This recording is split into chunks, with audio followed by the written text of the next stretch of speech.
So what we have here is two non-locking roof bars. So if you've purchased these and then later on change your mind that you want locking ones, and for some reason you can't return them or don't want to, there is an option.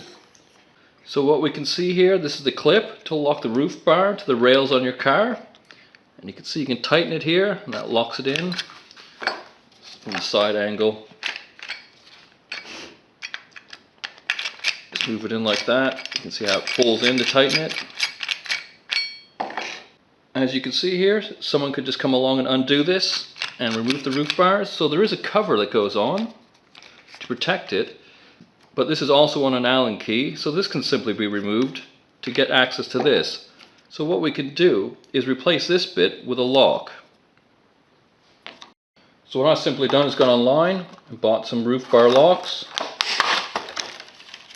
Fairly cheap. We'll take our panel here. We can just push this out. And we can install a lock.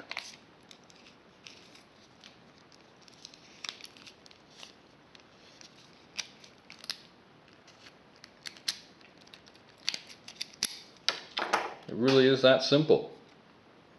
So pretend this is fitted to your car. Put your panel on with your new lock. Get your key. Turn sideways to lock it. And that's it. That's not coming off. And that will protect your roof lock.